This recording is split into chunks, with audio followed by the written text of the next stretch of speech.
Hey everyone, how's it going? This is Dave, Creative Director of Atmosphir, and this is episode number 5 of the Atmosphir Forecast, our weekly podcast that we've been doing for the past 5 weeks now, and just talking about all things Atmosphir, what's going on with the community, the latest news, what we can look forward to in the future, all that good stuff.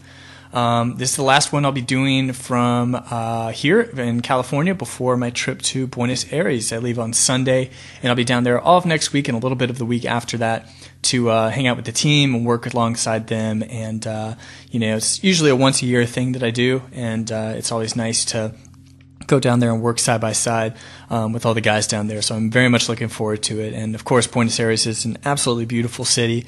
So I'm looking forward to getting down there, particularly because it's very warm down there right now. It's their summertime, and so it's supposed to be pretty hot. And I'm looking forward to that.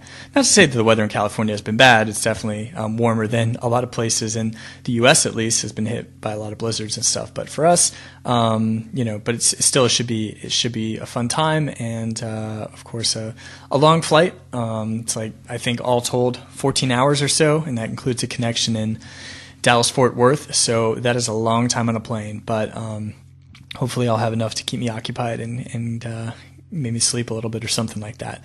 Anyway, let's get on to the podcast. Today we're going to mainly do Q&A stuff because there were a lot of questions, and I wanted to go through as many of those as possible. But also just touch on the latest screenshot that we posted that Damon actually found on the website, and talk a little bit about that, upcoming content coming out, and then a lot of other issues and things are going to come out in the Q&A session. I thought instead of just doing a particular section about it, sort of bring up a lot of those points based on your questions from Facebook and Twitter. So let's get started. First off, we've got new design content, the sneak peek that we had. So this past week, I put a code in the loading screens and put a little number there, and it took a few hours, but eventually Damon, famous community member, been around for quite some time, unlocked the code and figured out that it was a number for a image on the website. And so I found the link and posted it in the forums, and it basically shows sort of this more futuristic scene. There's 2 characters in the scene. There's sort of some new textures, a more metallic looking texture, sort of a hazard type texture, and some sort of industrial style crates in the foreground. And there's a few other things. If you look closely, there's a little yellow capsule thing in the background that you can kind of see, and there's a shadow on the ground actually that's sort of unaccounted for as well. So there's a lot of things going on there, and the community was very excited about this. I think the discussion on Facebook in particular, and sort of the forums and everything, people were very excited when they saw this. They said, we've been waiting a long time for this. This looks great. They sort of wanted this more grungy, industrial, futuristic style of blocks, and so it's cool to see that coming along. Now, what you saw in there is a work in progress. Actually, things have changed a little bit since that. I think things are a little bit darker, a little bit more rusty, a little bit more dirty since that screenshot, but these things are always a work in progress, so you never know what you might see. But it was just a sneak peek to show you sort of, what's coming out and what's on the way. And I think, based on your guys' feedback, it sounds like this is definitely the direction you want things to go. And well, not just the direction you want things to go, but you want this as an option for the blocks that are added into Atmosphir. So, like I've said before, we can add all sorts of different things, and I think Atmosphir is a world where this futuristic content can coexist with Candyland and stuff like that. So it's sort of everything. Now, to point on something else, talk about something else, people were going through the source files, digging through the source files of the game, and they were able to sort of see these different weapons and guns and things like that in the source files. And, a lot of times we don't always clean things up to get a release out, and so you might see some leftover stuff. It's not usually accessible within the game itself, but you can see names of things if you dig into the desktop files and that sort of thing. So what happened was basically some people found that and posted on the forums and said, hey, what's going on with this? Is this what, all this new content coming out? Is this what it's all about? And there are some new weapons coming in the game. I can confirm that, and some are becoming pretty soon. And I think it's going to again be a great new option to have into the game and have some more variety in weapons and in sort of attacks and enemies and that sort of thing. Always we're looking for new ways to expand the gameplay and make things interesting. And particularly for a larger, more mainstream crowd, I think those type of weapons are something that they're used to seeing in a lot of different games. Sort of these type of weapons and guns and things like that as an option. So if that gets someone to come in and play the game, then that's great. And like I said before, these will be dependent on a particular type of ammo, like a firearm ammo that's different from bombs and different from lasers. And so if you don't want these in your level, just don't put them in or don't play levels that have this in them. It's not that big a deal. So we're working on it. It's pretty cool. I have to say, testing them out has been pretty awesome. All the new weaponry, and we're working on some different balancing things and tier systems basically to balance stuff out. One of the newer guys on the team has been working on sort of a better balancing system. Basically, everything up to this point, particularly with ranged weapons, with bombs and lasers, have been kind of off balance. I mean, they're okay, they're close, but it's not very mathematical in terms of how well balanced they are. So we're working on some stuff with that, particularly because we're adding all these new ranged weapons into the game. We want to make sure that everything is fair and feels like you've got no one has too great of an advantage, basically.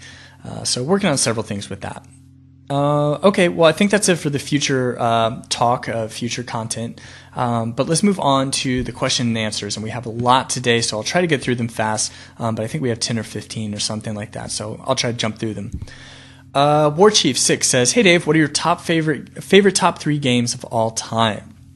That is a very tough question. Of course, I grew up in the Super Nintendo era, so it's pretty easy for me to say something like Legend of Zelda: Link to the Past, Super Metroid, and Super Mario World as being some of my 3 favorite games. I think all those games are such pure gameplay. I mean, they're not as much fluff. It wasn't as much about the graphics, although Mode 7 was pretty cool back in the day, gotta admit. But it was very much sort of the pure essence of what I feel is great game design. And I think all those are a lot of game designers today. I think those are some of the games, Nintendo games, particularly the 16-bit era. They look back on as being some of the greatest, foundations for modern games. So I love all those games, and I think they're all very well done. And I played the crap out of them when I was younger. So I'll go with those. Of course, lots of great new games that I've played in recent years, recent memory. I mean, Fallout 3 is one of my very favorites. I love that game. I played that one to death as well, over 120 hours on that game. So and the expansion packs, but that just blew me away. I love that game, and I have not played New Vegas yet, though. I need to get that, but I just haven't had time with all the Atmosphir stuff going on. So anyway, I hope that answers your question. Let's see here. Musaphonic says, "What is planned for in-game scripting? Please, please, please say it's C#." I'm sorry to disappoint. I don't think it's going to be that, but I don't know for sure. We're working on some stuff, and we've talked a lot about it, of what we want to do. We obviously want more scripting things in the game. We've seen how powerful triggers are, and what people have done with that has been incredible. If you think about it, that those were released just a few months ago, and what people are doing with those, from basic cutscenes to triggered doors opening and different puzzles. Particularly the puzzles have been really good. I think people have done a lot of great things with that. It's awesome to see the potential of these, and so I think for the future to really expand the gameplay, we want to add a lot more of that type of stuff. But that's more of a visual scripting language. I can certainly see a day where we have additional types of scripting in the game, but I don't think it's going to be as hardcore as C#. If it is, then that's probably going to be a hidden feature or something that's buried back in menus and stuff like that you can only get to through a certain way. But we'll see. I mean, again, Atmosphir is really supposed to be very user friendly, and anyone can sort of approach it. But that's not to say that there wouldn't be a great use for people sharing their codes or their programming and allowing you to do all sorts of really cool stuff, swapping scripts and stuff like that. So we'll see in the future, but it's never say never. Sebastian Law says, "What's faster to build, another type of Muka or brand new enemies?" I'd say they're about the same. I mean, each enemy, it has to have its own design, basically its own, skeletal makeup, and then you've got its different AI patterns and how it attacks and all that stuff. So, whether it's a new Muka or a new enemy, we're probably going to have to start from scratch with either one of those. And maybe base it off of the AI on some old, enemies and some animations and attack patterns and all that stuff, but it's pretty much about the same for new enemies. So there are several new enemies coming out with the new content. So I would expect, in this month or next month, you're going to see at least 3 more enemies, I believe. So look forward to that. Dadeskin, D-A-E-D skin, Dadeskin, I guess, says, also, I haven't heard anything scripting in-game. However, there's going to be scripting. It should be an easy level of coding, not like C++ or Java or anything. So he's basically, I put this in just because this is a counterpoint to what the previous person, Musaphonics, was saying. He was saying basically, I want scripting to be a little bit easier. So you see we have all sorts of audiences in Atmosphere, and that's something we always have to deal with. We're never going to make people 100% happy, probably, but we're trying our best, and we're trying to give as many options out there as possible. I think that's the biggest thing, is the more options and the more tools we can give you for creating levels and playing levels, the better experience I think it'll be, because that really puts the power in the designer's hands and the player's hands, and that's what we want to do. Creator7 says, any new design features within the community or just in design mode? It'd be nice to have a couple more tools. Anything you can tell us about it? Let's see. Design features. I'm trying to think. I mean, there's new content coming in, but I don't think there's anything as sort of revolutionary or game-changing as cameras or something like that.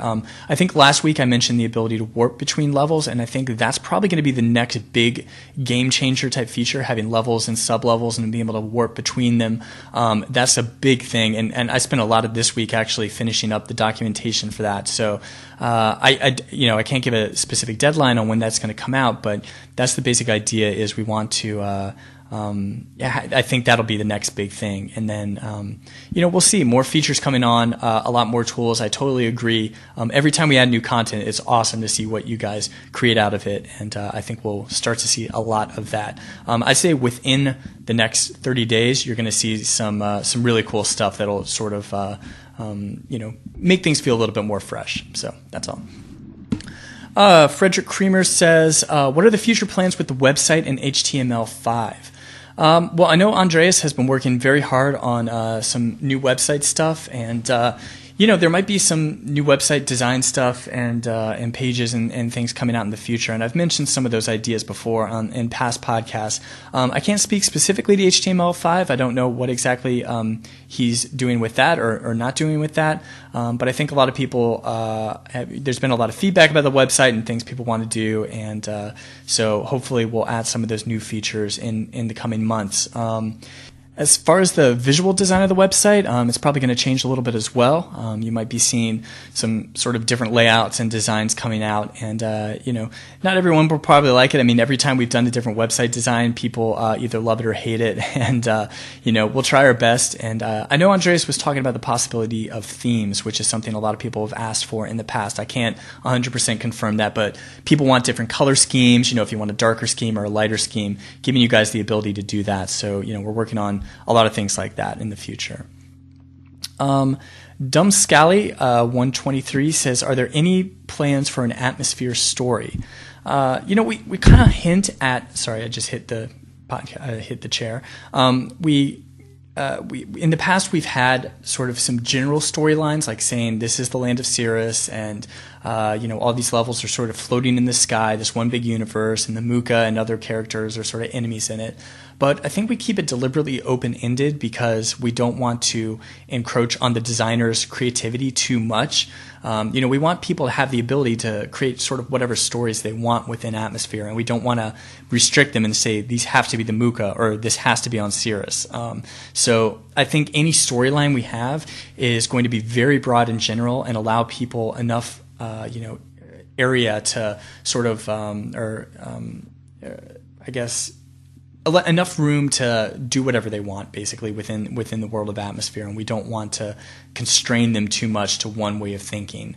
That's something I think we'll always try to continue in the future. But maybe we'll see sort of the general story more prominently displayed and more more plot twists or things happening in the future. Maybe another group of Muka or someone who wants to fight the Muka come into play, and then sort of there's different storylines there that can be done. We'll see how it goes, but I hope in general I answered your question. AtmoWeFan Jr. says, one time I saw the Connect with Facebook feature. Was I supposed to? Yeah, I mean, it's no surprise. I think we've talked in the past that Facebook is something we eventually want to do and be able to connect to that, particularly, from just a easy standpoint of logging in just by clicking a button. I mean, that's very easy. A lot of sites do that.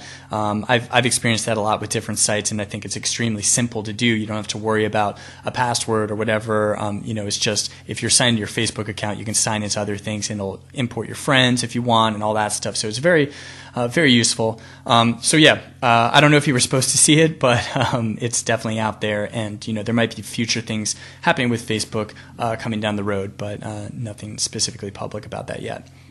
Prototype says, many designers use info stickers to add a story element to their levels. How do you think NPCs will change this?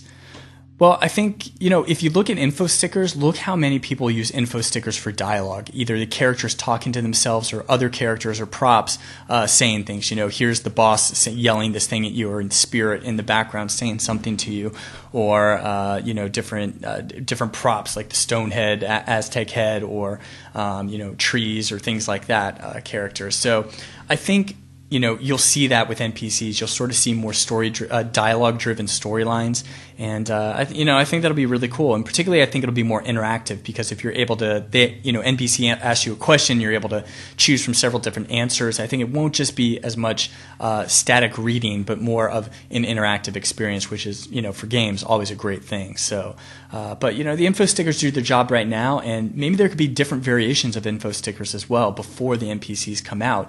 That give you a choice, a question sticker or something like that. That's certainly a possibility, but we'll see how it goes. Entity says, why is there a level cap? If someone was currently at the level cap, would they be able to continue to earn Stratos? Well, I mean, you can look at any game with a level cap and ask the exact same question. Why does World of Warcraft have a level cap? Why does Final Fantasy have a level cap? Why do any of these games have level caps? It's basically something that the game designers put in place to keep the system balanced enough. And honestly, we could go up to level 200 right now and plan it out, but that takes a lot of planning and figuring out, sort of the balance. And we really don't know how, again, XP is in the very early stages, so no one's even close to level 50 right now. We'll see how it goes, and if enough people get to 50 and people are asking for higher levels, then, we'll think about raising the level cap. But it's the same thing in any game. It's put in place to try to keep things fair and not get someone who's so overpowered or so ahead of the game, ahead of everyone else, that it's really hard for anyone else to catch up, or for us to alter things with XP in the future if we wanted to. In terms of earning Stratos after 50, as far as I know right now, if you reached 50, you would not gain any more experience or Stratos from there. You would sort of be stuck at that number. Don't quote me on that, but that's what I believe happens. But again, as we get to 50, we'll see exactly what happens and take it from there. But, we'll see. The level cap could very well be raised by them by the time the first person gets to 50. So I don't know. Marcod says, will Atmosphir come to the Mac App Store? Yeah, I mean, that's certainly a possibility. There's a lot of different app stores out there in terms of the Mac one, and Google, Chrome has one, and there's Android stuff out there. There's certainly a lot of possibilities for different distribution channels for Atmosphir in its different forms, whether it's a desktop version or future portable versions, or any web versions, anything like that. So it's not out of the realm of possibility, but we haven't announced anything official about that yet. Groud says, could you add an option to disable that Atmosphir loads when you're on a level page? It often freezes up my Firefox when I want to do something else. So Groud's talking here basically about when you go to one of the level page websites, it starts to sort of auto-load the game in the background to help cut back on loading times. And if you've ever noticed, when you try to change to different tabs or things like that within or different applications too, sometimes you'll get some sort of weird things, like the cursor will disappear when you move over the game space, or where the window where the game would be loading, or it just runs slowly and chugs along. I agree with you completely, and this is something we've talked about a lot with sort of upcoming website changes. The original intention, of course, was great. We wanted it to be something that loads levels as quickly as possible, but the reality of it is that it doesn't lead to the best user experience. So we'll see how it goes. We'll try to remedy that in the future, but I pretty much agree with you. I feel the same way. I mean, I've been playing the desktop version a lot more, so I'm not running into that as much, but I understand what you're saying. So hopefully we'll try to fix that. Dragonstorm says, will there be any new hazards in the future theme, like you can collide with or stand in, or even a black hole?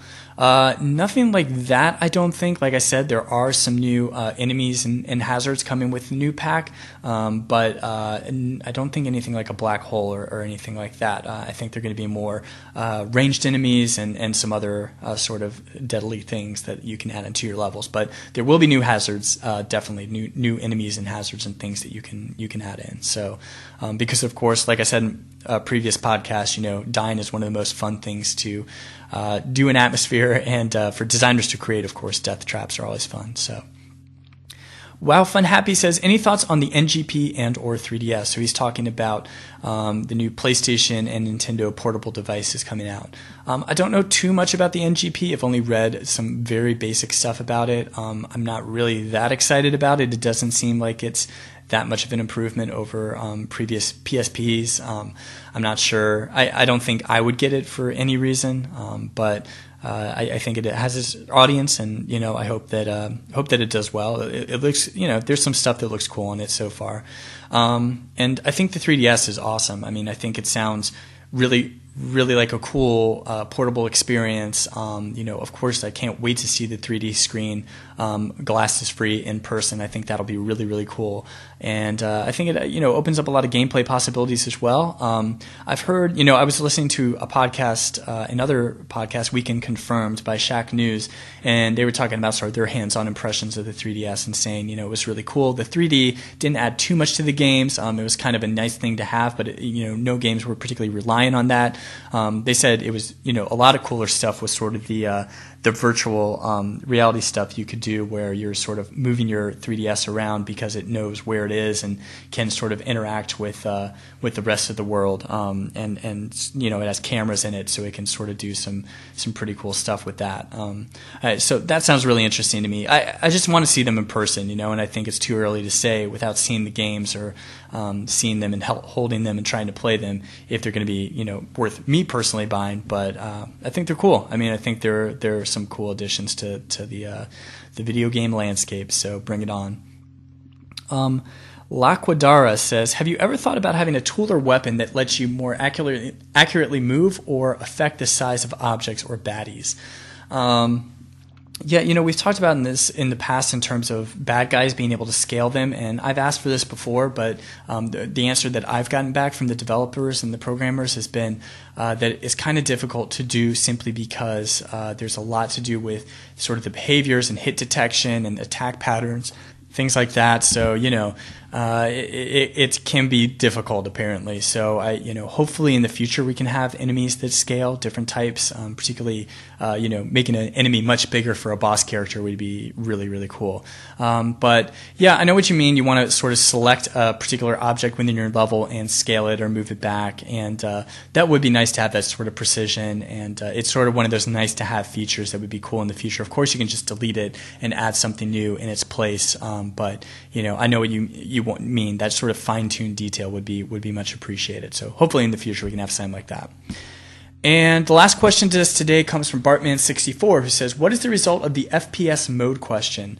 And then will old club gifts once go for sale for NPCs eventually?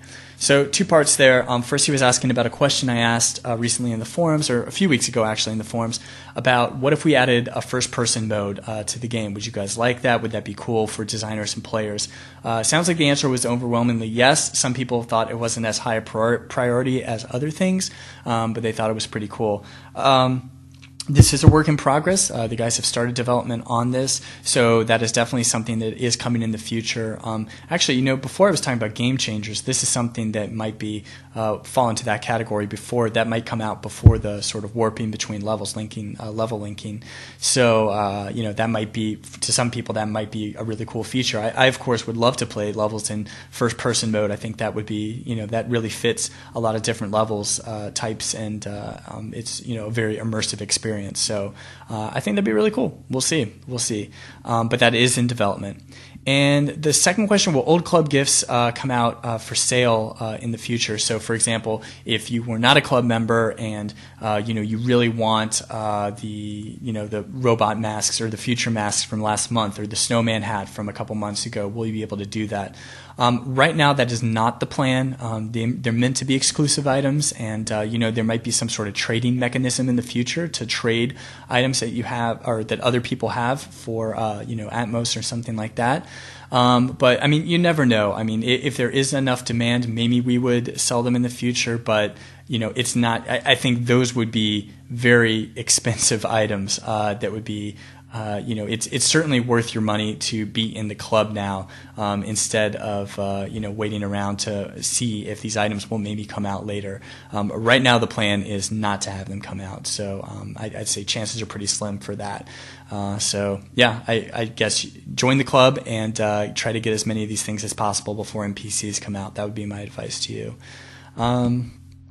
So I think that's it for today. Hopefully that was interesting and the format was okay with all the questions and answers and not as much of the discussion up front. But I need to go get packing for Buenos Aires, so that is it. And thanks, guys, for listening. Enjoy the rest of your weekend and take care. Thanks for playing Atmosphere. Bye.